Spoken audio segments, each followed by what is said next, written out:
지난주에 우리는 초대교회 당시에 있었던 교회의 권징에 대해서 살펴보았습니다.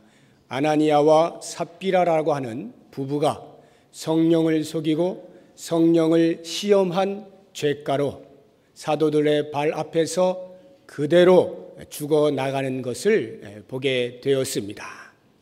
겉으로 보기에는 너무나 엄격하고 무서운 공동체인 것처럼 보이기는 합니다만, 이 권징 사건은 성령의 시대가 열린 장엄한 역사의 흐름 앞에 그 어떠한 것도 막아설 수 없는 것임을 선포하는 일벌백계적인 의미가 담긴 사건이요, 성령 하나님께서 직접 권징하신 사건이었다 말씀을 드렸습니다.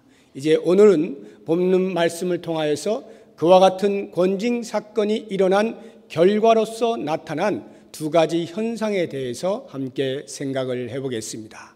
하나는 그 공동체에 두려움이 생겨났다라고 하는 것이고, 또 다른 하나는 그 공동체가 능력을 행사하게 되었다라고 하는 것입니다. 이 두 가지를 하나씩 살펴볼 텐데, 먼저 두려움이 생겨난 부분에 대해서 생각을 해보겠습니다. 11절을 보시면 아나니아와 삽비라의 죽음에 대한 사람들의 반응이 이렇게 기록이 되어 있습니다. 온 교회와 이 일을 듣는 사람들이 다 크게 두려워하니라. 교회 안팎으로 사람들이 두려워하였습니다. 사건을 직접 목도한 사람들은 말할 것도 없거니와 그 사건의 전후를 전해 들은 사람조차도 심히 두려워하였습니다. 크게 두려워하였다 기록을 하고 있지 않습니까? 우리는 여기에서 진정한 기독교는 때로 사람들에게 두려움을 불러일으킬 수도 있는 것임에 대한 인식을 할 필요가 있습니다. 그것은 꼭 이것과 같은 어떤 사건이 일어나서만은 아닙니다. 하나님의 말씀을 있는 그대로 증거하는 가운데서도 얼마든지 교회 안에 두려움이 발생할 수 있습니다. 예를 들어서 인간이 저지른 죄가 얼마나 심각한 죄이며 그 죄의 결과로 얼마나 끔찍한 삶을 살게 될 것인가에 대하여 전한다면 듣는 자들의 마음에는 심한 두려움이 있을 수밖에 없습니다. 왜냐하면 그 죄의 대가가 단순히 이 땅에 우리의 육체의 목숨이 끊어지는 것만이 아니라 영원이라고 하는 내세의 그 무한 시간 속에서 불 가운데 영원토록 괴로움을 당하고 고통 가운데 살아야만 한다라고 하는 것 때문에 우리들의 마음에는 두려움이 있을 수밖에 없는 것입니다. 그래서 가능하면 우리들은 그러한 말들을 하고 싶지 않고 듣고 싶지 않고, 대단히 말하기도 거북스럽고 듣기도 거북스러운 것이 되고 있습니다. 그래서 어떤 사람들은 왜 기독교가 사람들에게 두려움을 주어야 하는지 이해할 수 없다라고 말하기도 합니다. 오히려 따스한 위로와 친절한 말이 필요하다라고 말을 합니다. 일주일 내내 삶의 현장에서 치열한 싸움을 싸우고 예배당을 찾아 나온 사람들에게 따뜻한 말을 통하여 위로를 해주고 다시 힘을 얻게 해주는 것이 교회가 해야 할 마땅한 일 아니냐라고 하는 것입니다. 그래서 이러한 교회이어야 한다는 것을 주장하는 사람들 가운데에 영어로 이런 말이 나옵니다. User Friendly Church라고 하는 말이 나왔습니다. User Friendly Church. 우리 한국말로 하면은 사용자에게 친절한 교회, 이렇게 번역을 할 수 있겠습니다. 사용자에게, 다시 말하면 교회를 찾아 나오는 성도들에게 친절한 교회. 얼마나 그럴듯한 말이고 참 우리가 듣고 싶은 그러한 말입니까? 이것은 마치 소비자가 필요로 하고 있는 상품을 생산해내야 하는 생산자의 목처럼 마치 교회를 찾아 나오는 성도들의 필요를 따라서 교회가 그 필요를 제공해 줄 수 있어야 한다라고 하는 경영 마인드에서 나온 말인 것을 알 수가 있습니다. 이와 같은 현상들은 최근 20-30년 동안의 서구를 밀물듯이 완전히 사로잡았습니다. 그리고는 그 사상들이 우리 교회에도, 우리나라 교회 안에도 그대로 들어와서 이제는 어느 교회를 가보나 이렇게 친절하고 따뜻하고 위로가 넘치고 분위기가 좋은 교회가 아니면 안 되는 상황에까지 이르게 되었습니다. 죄를 지적하여서 사람들에게 두려운 마음을 불러일으키기보다는 편안하고 부담 없이 신앙생활을 할 수 있도록 하는 것이 교회의 사명이다라고 여기는 시류 편승론자들에 의하여 강력하게 주장되어 오고 있는 이론들입니다.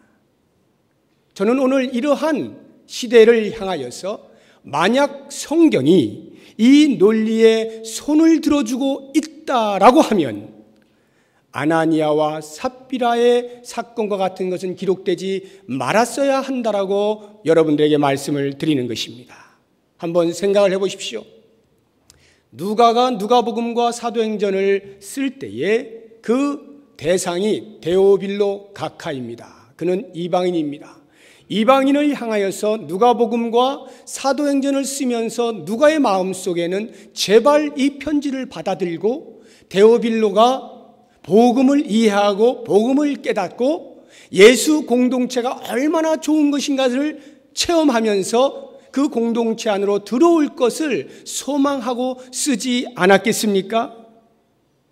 그러한 전도 대상자인 데오빌로를 향하여 편지를 쓸 때에 누가는 좋은 말들만, 신앙 공동체 안에서 일어난 좋은 일들만 써도 부족함이 없을 터인데 이렇게 아나니아와 삽비라와 같이 그 자리에서 죽어나가는 엄청난 무서운 사건을 가감하게 써내려가고 있는 것에 대하여 우리는 뭔가 생각을 할 필요가 있는 것입니다.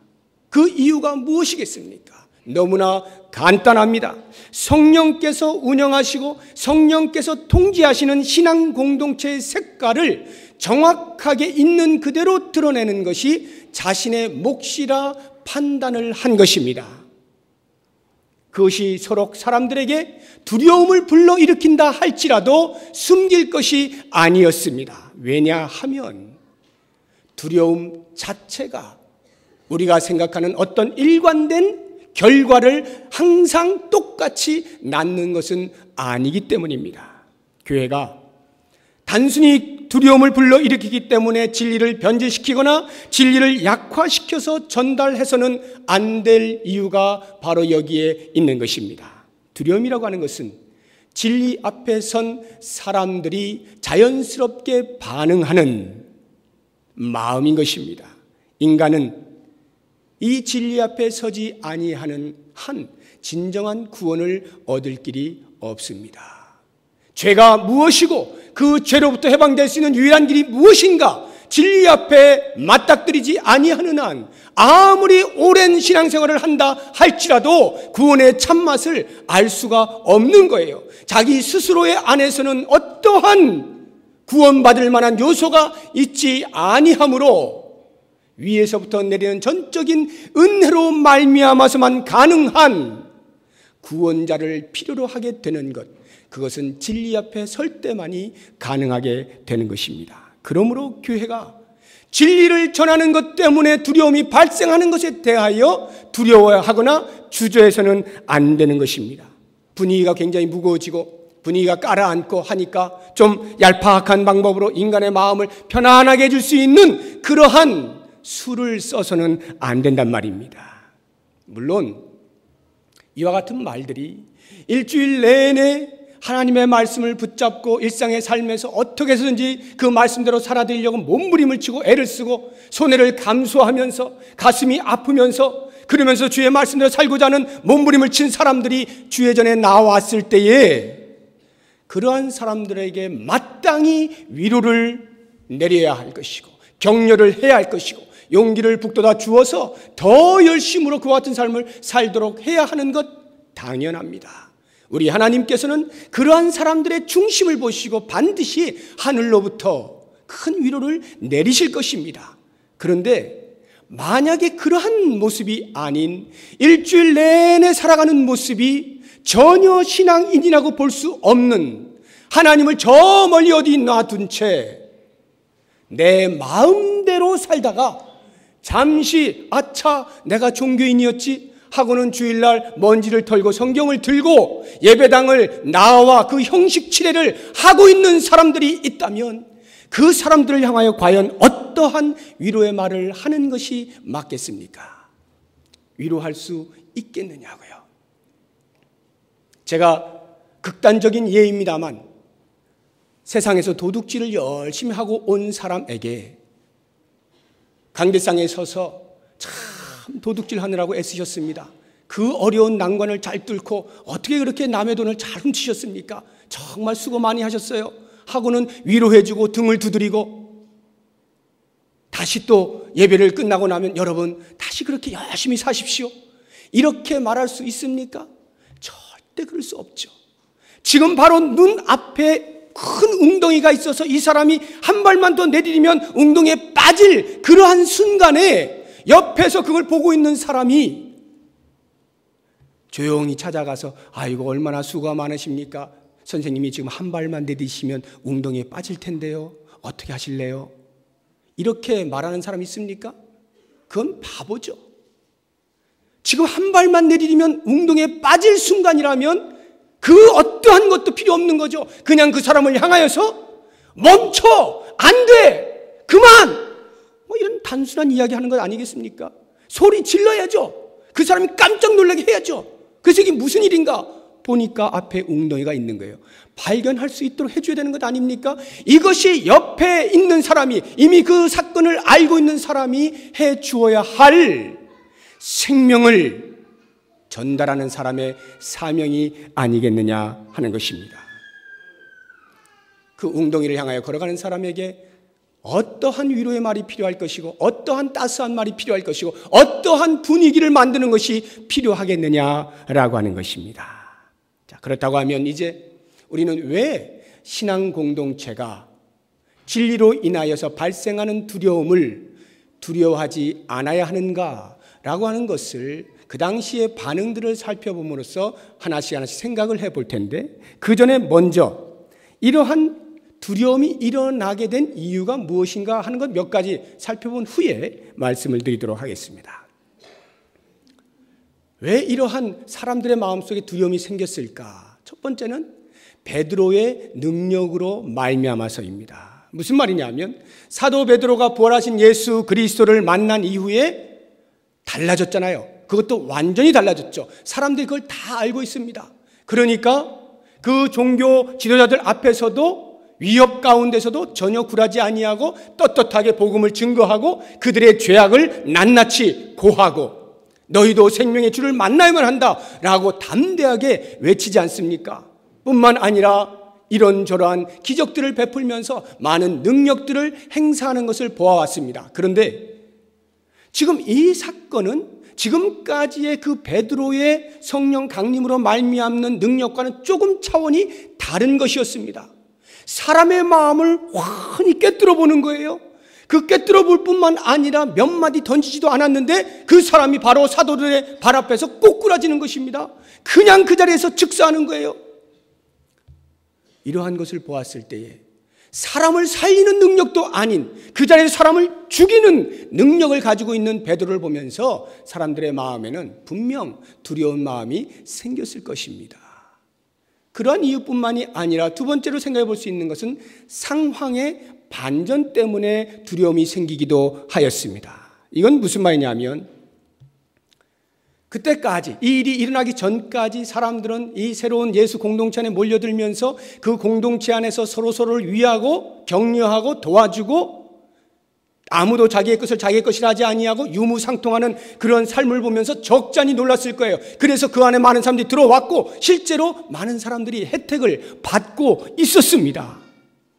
그런데 그 다음에 일어난 일이 뭡니까? 갑자기 몇 사람이 죽었다는 소식을 듣게 된 거예요. 무엇 때문에 죽었느냐 물었더니 거짓말을 해서 죽었다는 거예요. 좀 더 신학적인 용어로 성령을 속였다, 성령을 시험했다, 뭐 이런 것으로 죽어나갔다는 거예요. 그 소식을 듣게 되었을 때 공동체 안에 있는 사람들의 마음에 얼마나 큰 두려움이 있겠어요. 야, 이거 내가 지금까지 알고 있던 공동체가 아니네. 더 이상 좋은 공동체로 그들의 눈에 비춰질 리가 없겠죠. 그렇게 완벽해 보였던 공동체가 몇 명의 사람이 둘둘 거죽에 말려서 시체로 나가게 되었다라고 할 때에, 야, 이거 내가 들어올 때는 기분 좋아서 쑥 들어왔는데 이제 나도 제대로 못 나가고 이거 큰일 당하는 것 아닐까? 라고 하는 생각을 갖게 되었을 때에 두려움이 엄습하지 않았겠습니까? 그리고 이제 마지막 세 번째 두려움의 이유를 보자고 하면 성령님 때문인데, 대부분의 사람들은 이미 오순절날 임한 그 성령 강림하심으로 인하여 나타난 많은 능력들을 눈으로 보아왔습니다. 성령께서 임하시자마자 사도들이 큰 능력을 베풀었고 성령의 역사하심은 초자연적인 것으로 드러나게 되었습니다. 불가능이 없어 보였던 거예요. 그런데 아나니아와 삽비라가 죽은 이유를 들어보니 성령을 속이고 성령을 시험한 것 때문이라고 말을 하는데 그들이 머리가 이제 혼란스러운 것입니다.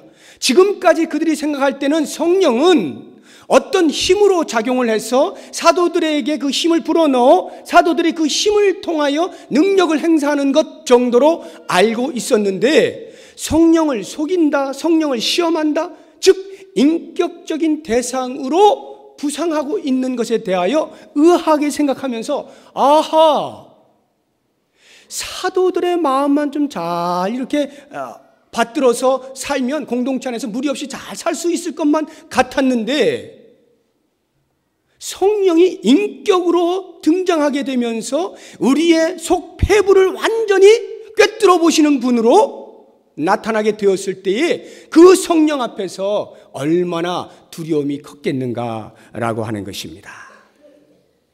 자, 그렇다고 하면 이제 이러한 두려움이 발생하게 된 여러 가지 이유들을 배경으로 해서 교회가 왜 이런 두려움의 발생을 주저하지 말아야 되는가, 두려워하지 말아야 되는가 하는 것을 오늘 말씀의 내용들을 통해서 같이 생각을 해보도록 하겠습니다. 이미 제가 앞서 말씀드린 대로 두려움이라고 하는 것은 진리 앞에 선 인간의 자연스러운 내적 반응입니다. 그 말은 두려움이 발생했다라고 하는 것은 일면 진리가 바르게 선포되어졌다라고 하는 말과도 같습니다. 기독교는 많은 여러 가지 진리 가운데서 하나의 진리를 선포하는 것이 아니라 오직 이 땅의 유일한 진리를 선포하는 것이기에 그 진리 앞에 맞닥뜨린 사람은 당연히 마음에 두려움이 생길 수밖에 없는 거죠. 이건 자연스러운 것입니다. 우리가 주목해야 할 것은 두려움이 발생한 것 자체가 아니라 그 두려움으로 인하여서 나타난 결과가 무엇이냐 하는 것에 주목을 할 필요가 있는 것입니다. 오늘 본문을 보시게 되면 그 두려움으로 말미암아서 반응하는 두 부류의 사람들이 나타나고 있습니다. 한 부류는 마음을 같이하여 모이기를 힘쓰는 부류가 생겨났고, 또 한 부류는 그 두려움 때문에 그들과 상종하지 아니하는 부류의 사람들이 생겨났습니다. 먼저 상종치 아니하게 된 사람들을 한번 살펴보도록 하겠습니다. 13절입니다. 그 나머지는 감히 그들과 상종하는 사람이 없으나, 그 나머지는 이라고 하는 사람들은 정확하게 누구이냐는 알 수가 없겠습니다만 적어도 공동체 안에 있는 사람들 또는 공동체 밖에 있는 사람들 다 해당된다라고 하는 것 정도는 알 수가 있습니다. 이 사람들은 아나니아와 삽비라의 사건으로 인하여 큰 충격을 받았음에 틀림이 없습니다. 마냥 좋기만 한 공동체인 줄 알았습니다. 가만히 있어도 먹여주고 채워주고 입혀주는 그런 공동체인 줄 알았습니다. 물론 그것이 사실입니다. 그러나 그 공동체가 순수를 유지하고 거룩을 지켜야 하는 공동체인 줄은 몰랐던 것이 문제입니다. 그러했기에 그들의 눈에는 더 이상 좋은 공동체가 아니었죠. 겉으로는 사랑 외칠 것 같은데 실제로는 용서가 전혀 없는 잔인한 그런 공동체로 비춰졌을 것입니다. 먹을 것 좀 주는가 싶더니 사실 알고 보니까 그 공동체의 규율을 지켜내는 것으로 심한 요구를 하고 있는 무서운 공동체로 인식이 되어진 것입니다. 그러니까 이런 사람들과 어떻게 같이 지낼 수가 있어요? 어떻게 상종할 수가 있겠느냐는 거죠. 그래서 뛰쳐나갔다는 것이죠. 그러나 여러분, 가만히 한번 그 사람들의 마음을 돌이켜 보십시오. 정말 그들이 이런 무서운 공동체가 있어, 그래서 상종치 아니하게 된 것일까요? 아니요. 오히려 그것보다는 그러한 사건으로 인하여 자기들의 마음속에 담겨져 있던 그 죄성이 혹시라도 노출되지는 아니할까라고 하는 두려움 때문에 그들로부터 멀리 떨어져 나간, 상종치 않게 된 것 아니겠습니까?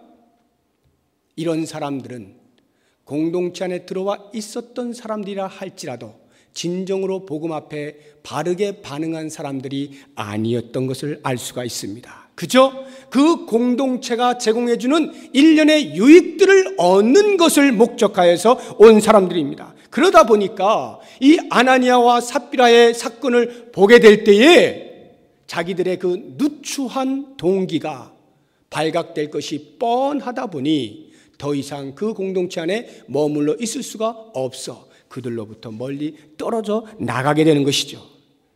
자, 그렇다고 하면 또 다른 한 부류를 생각해 보시죠. 마음을 같이하여 모였다라고 하는 부류가 있었죠. 12절 하반절입니다.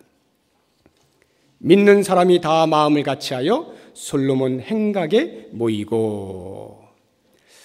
자, 이 사람들은 어떤 사람들인가? 이 사람들에게도 두려움은 동일하게 있었을 것입니다.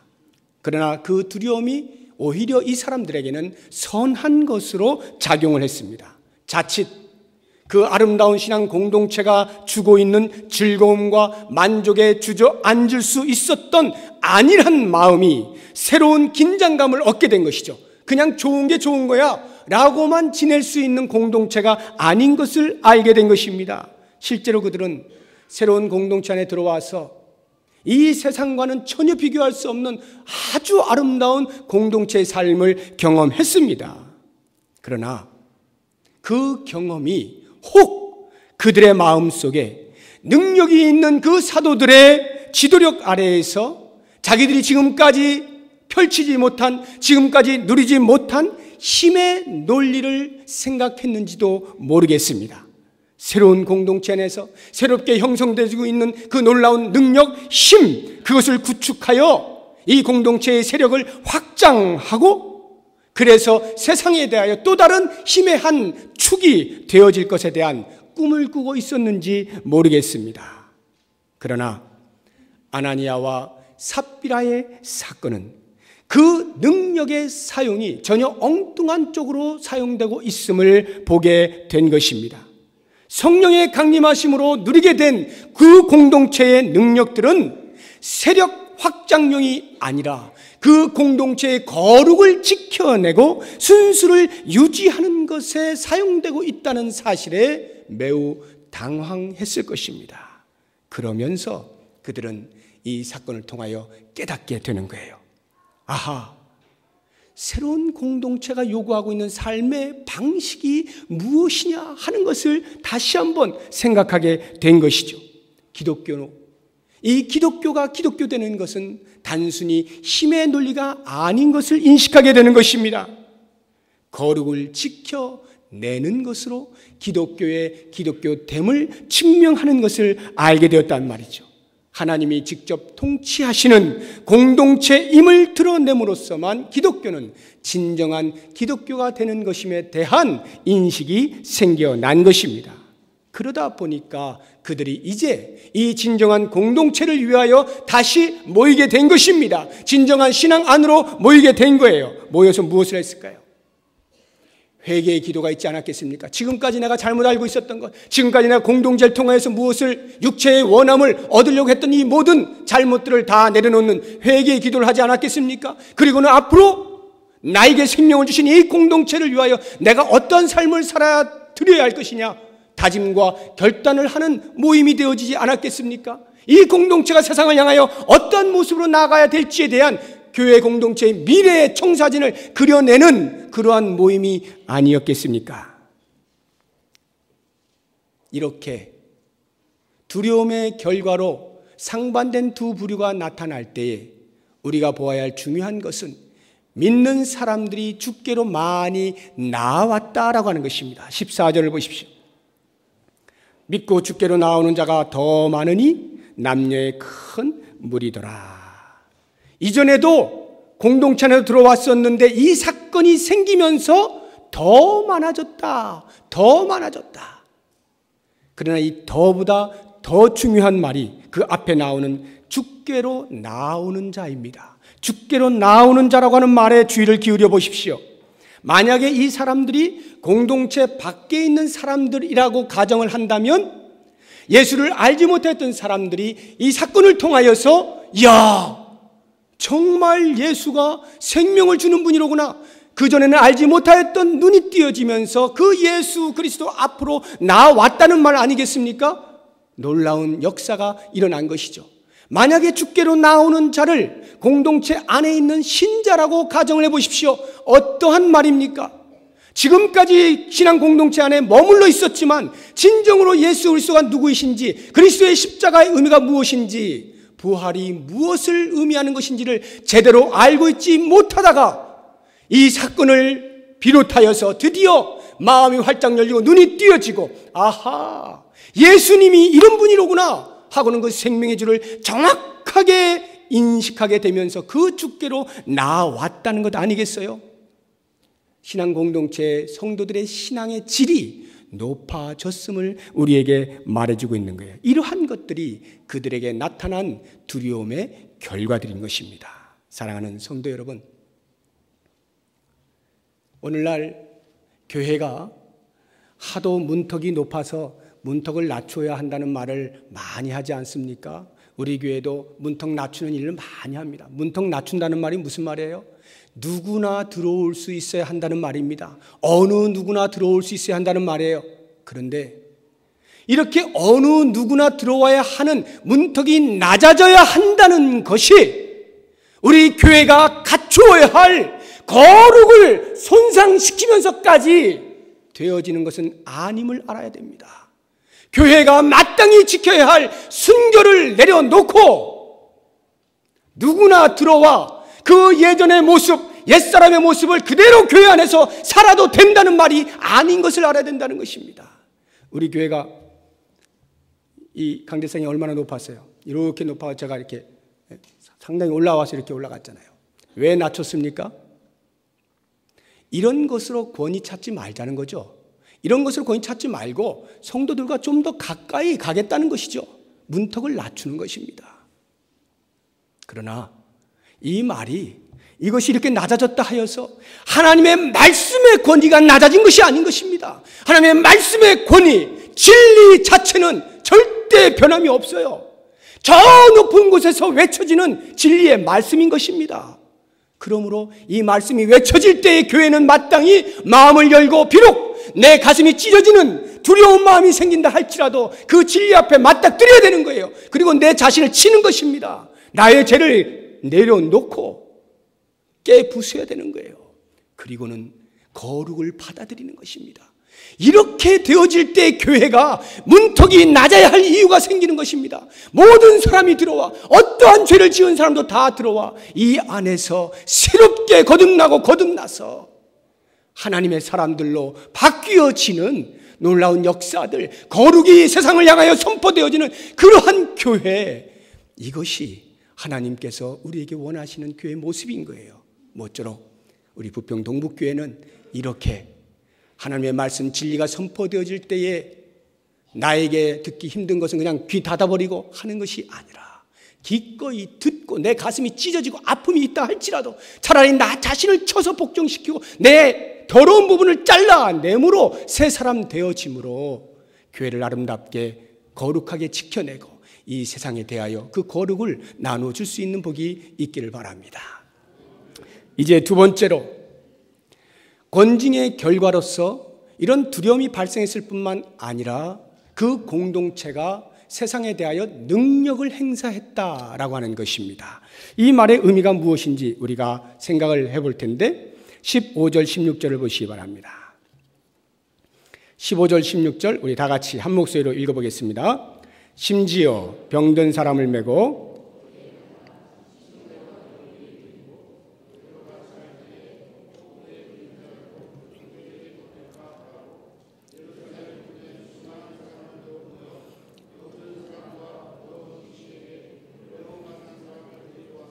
다 나음을 얻으니라. 아멘. 이 사건을 통해서 공동체가 많이 교통정리가 됐어요. 그래서 새롭게 이제 거듭나고 있습니다. 많은 사람들이 새롭게 몰려들었어요. 이 공동체가 과연 그 공동체 주변에 어떠한 영향을 미쳤느냐라고 하는 것을 누가가 이렇게 기록을 해놓고 있는 것입니다. 병든 사람들을 메고 거리에 나가서 베드로의 옷자락에 그림자 안에만이라도 들어가면 나을까 싶을 정도로 수많은 병자와 귀신 들린 자들이 나와 다 고침을 받았다라고 하는 것을 기록해 놓았어요. 그래서 우리는 이 말씀을 보게 될 때 교회의 능력은 바로 이러한 것이구나 하고 너무 쉽게 받아들이기가 일쑤입니다. 그런데 여러분, 이것은 누가가 지금 교회의 능력이란 이처럼 모든 각색 병든 자들을 고쳐주고 귀신 들린 자를 쫓아내고 하는 것으로 교회의 능력이다라고 말하기 위해서 기록하고 있는 것이 아님을 알아야 됩니다. 이 말씀을 잘못 이해하게 되면, 그래서 오늘날 많은 교회들이, 많은 사람들이 문을 활짝 열어놓고 병든 자들 다 오시오 해서 고쳐주는 것으로 교회의 사명인 줄 알고 그렇게 감당하는 일부 사람들이 있어요. 그것은 이 말씀을 참 오해한 것입니다. 누가가 지금 이 현상을 기록하고 있는 것은 교회의 능력은 이렇게 병자를 고쳐주는 것이다 를 말하고 있는 것이 아니라, 진정으로 예수 그리스도를 만난 새로운 신앙 공동체가 어떻게 불신세계에 대하여 불신세계로부터 주목을 받고 있느냐라고 하는 것을 알려주기 위하여 기록하고 있는 것입니다. 새로운 공동체가 성령의 역사를 따라서 진정한 공동체로 거듭나게 되어질 때에 그 불신자들에게 매력을 풍기고 있음에 대하여 알려주고 있는 것입니다. 우리 신자들이 공동체 안에 들어와 있음에도 불구하고 신앙은 신앙이고 내 삶은 삶이다 라고 생각을 해서 마치 불신자들의 삶의 양식처럼 이 땅을 사는 동안에 부지런히 그들처럼 열심히 이 땅의 것을 추구하고 애쓰고 그렇게 살면서 하는 말이, 이렇게 살지 않으면 못 살아. 신앙은 신앙이고 생활은 생활이야. 우리의 마음 가운데 그렇게 인식하고 싶은 유혹이 있지 않습니까? 실제로 신앙이 밥을 먹여주는가? 라고 할 때 대답을 못 하시는 분이 얼마나 많이 있어요. 예배당에만 앉아있으면, 입 벌리고 있으면 하나님이 밥을 먹여주는가? 그래서 삶은 삶이다 라고 하는 것으로 이 세상의 삶의 양식을 그대로 좇는 사람들이 적지 않은 것입니다. 바로 이와 같은 신자들을 향하여 경고하고 있는 말씀이 오늘 이 말씀인 거예요. 우리는 그렇게 사는 사람들이 아니라는 것이죠. 세상 사람들은 부귀영화하여 건강만 있으면 다다라고 생각을 하지만 우리들은 그런 사람들이 아님을 말하고 있는 것입니다. 새로운 공동체가 거룩을 지켜냈더니 사람들이 몰려들었다라고 하는 것 아니겠습니까? 비록 몰려든 사람들이 그 거룩을 본받기 위해서는 아닐 수 있습니다. 자신들의 병든 것을 고침받기 위해서일 수 있습니다. 귀신 들린 것 좀 나음받기 위하여 찾아오는 것일 수 있습니다. 예수님을 알지 못하면 그렇게 찾아오는 것이 당연하죠. 필요를 채우기 위하여 찾아오는 것 당연합니다. 그러나 우리들은, 예수님을 제대로 만난 사람들은 그래서 그런 사람들을 고쳐주고 그런 사람들에게 무엇인가를 베풀어서 그런 능력을 행사하는 것으로 우리의 신앙의 자존심을 세우는 사람들이 아닌 것을 알아야 하는 것입니다. 오히려 그 반대죠. 한번 생각해 보십시오. 신앙을 잘 지키는 사람들이 우리 하나님으로부터 내세가 보장되지 않습니까? 영원한 하늘나라의 시민권자가 되잖아요. 그런데 그것뿐만이 아니라 이 땅을 사는 동안에도 돈 벌면 돈이 잘 벌려. 병 나았는데도 기도하면 금방 나아버려. 권력이 그냥 주어져. 이 땅에 있는 동안에 예수 믿음으로 인하여서 그러한 일들이 계속 우리들에게 일어난다라고 할 때 그 공동체 안에 들어오지 않을 사람 손 한번 들어보십시오. 아무도 없을 거예요. 내세도 보장되었는데 이 땅에서도 너무나 행복해. 그러한 공동체에 들어오지 않을 사람이 어디 있어요? 다 들어올 것입니다. 그런데 만약에 그렇게 전부 들어왔어요. 들어왔는데 기독교가 이제 갑자기 어느 날 보니까 재물이 사라지네요. 어느 날 보니까 내 건강이 다시 악화되네요. 그러면 어떻게 됩니까? 들어왔던 모든 사람들이 다시 썰물처럼 쭉 밀려나가지 않겠습니까? 돈이 없고 건강이 없어지니까 기독교도 함께 없어지는 것 아닙니까? 바로 이렇게 될 때에 기독교는 언제나 불신자들이 바라는, 이 세상이 바라는 부, 건강, 명예, 권력을 제공할 수 있을 때에만 자신감이 있게 될 뿐이죠. 그래서 우리 주님께서는 그렇게 접근하지 않으신 거예요. 십자가에 못 박혀 돌아가셔버리는 거예요. 세상 사람들이 생각하는 그러한 수준으로의 왕으로 등극하신 것이 아니란 말입니다. 오히려 정반대로 접근하는 것이죠. 아무것도 가진 것 없으나 다 가지고 있는 사람처럼 그렇게 사는 모습 때문에 충격을 주는 것으로 세상에 접근을 하는 것이 기독교란 말이에요. 지금 제가 말 표현을 할 때에 아무것도 가진 것 없으나 가진 것처럼, 다 가진 것처럼 산다라는 말은 불신자들이 볼 때 그렇다는 거예요. 세상 사람들이 볼 때 그렇다는 거예요. 우리들은 어떻습니까? 우리는 우리의 삶에서 실제로 다 가진 자로 살아가는 거죠. 내 손에 무엇이 있느냐로가 아니라 예수 그리스도가 전부인 것을 아는 사람들이기에 다 가진 자로 살아가는 것이죠.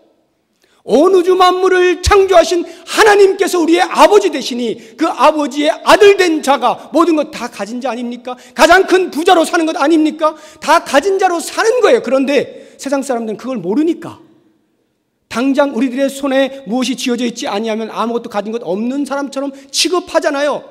그런데 그러한 사람이 마치 다 가진 사람처럼 그들의 눈에 그렇게 살 수 있을 때에 세상은 놀라게 되는 것입니다.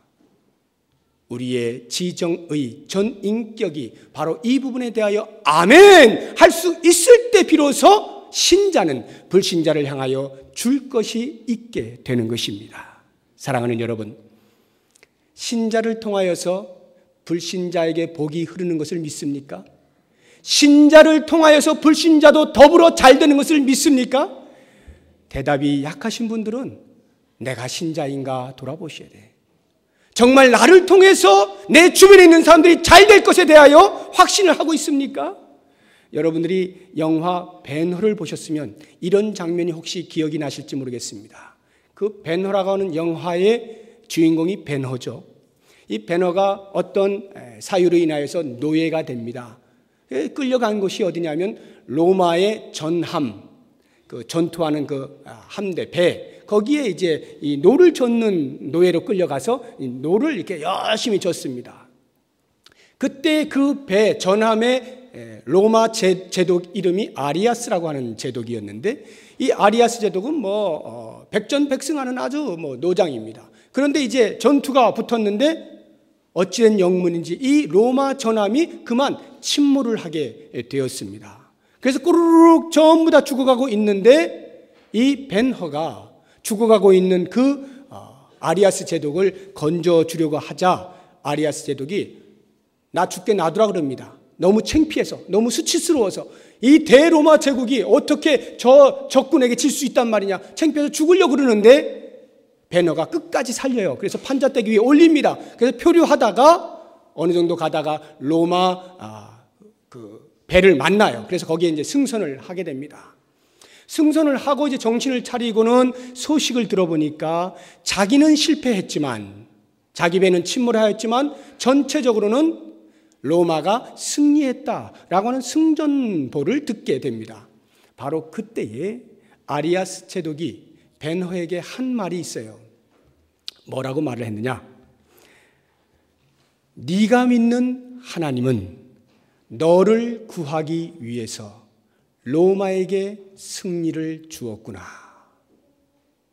여러분 이해가 되십니까? 네가 믿는 하나님이 너를 구하기 위해서 로마에 승리를 주었구나. 죽을 수밖에 없었어요. 침몰되어서 다 죽는 것입니다. 그런데 그 한 사람 그리스도인을 살리기 위하여 자기도 살리고 로마를 이기게 해 주었다. 놀라운 말 아닙니까? 대로마 제국의 제독의 입에서 노예에 불과한 그 한 그리스도인을 향하여서 바로 너 때문에 하나님께서 이 대로마를 이기게 해 주었다. 한 사람 그리스도로 인하여서 주변이 사는 겁니다.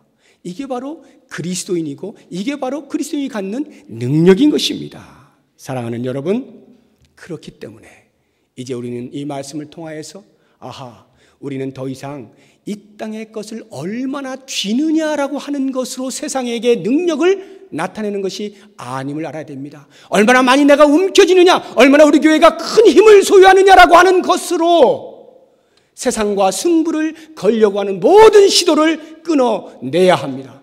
그리고 이제는 세상은 도무지 가질 수 없는, 세상은 도무지 이해할 수 없는 오직 신자에게만 주어진 이 엄청난 생명, 복음, 전부 예수 그리스도, 이분을 소유한 자로 이분을 소개하여 생명을 전해주는 것으로 신자됨의 능력을 나타내고 교회의 능력을 나타낼 수 있어야 하는 것입니다. 더 이상 세상이 요청하는 것을 주는 것으로서만 능력이 아니라 세상이 알 수 없는, 이 세상이 반드시 주 앞에 나와야 하는 생명력 있는 삶을 살아야 하는 그 핵심, 예수 그리스도를 증거하는 것으로 신자의 능력을 삼으시고 우리 교회의 능력을 삼으셔서 하나님의 나라가 우리를 통하여 아름답게 멋지게 이루어지는 역사가 있기를 주의 이름으로 축원합니다. 기도하겠습니다. 하나님 아버지, 우리가 얼마나 교회의 거룩을 고민해 보았습니까? 얼마나 신앙의 가치를 인식하고 순결을 지키고자 애를 썼습니까? 때로 거침없이 교회 안으로 밀려오는 죄악의 부분들을 놓고 가슴 아파하며 내 가슴을 도려내는 한이 있더라도 예수 그리스도의 거룩을 지켜낼 수 있는 순수한 교회가 되게 하여 주시옵소서. 우리가 이 땅에 대하여 이 땅이 요구하는 것들을 가지고 있는 것으로 능력을 행사하는 것이 아니라 우리에게만 있는 이 유일한 복음, 생명, 예수 그리스도를 그들에게 증거하고 전해주는 것으로 능력 있는 신자 교회가 되게 하여 주시옵소서. 예수 그리스도의 이름으로 기도드립니다. 아멘.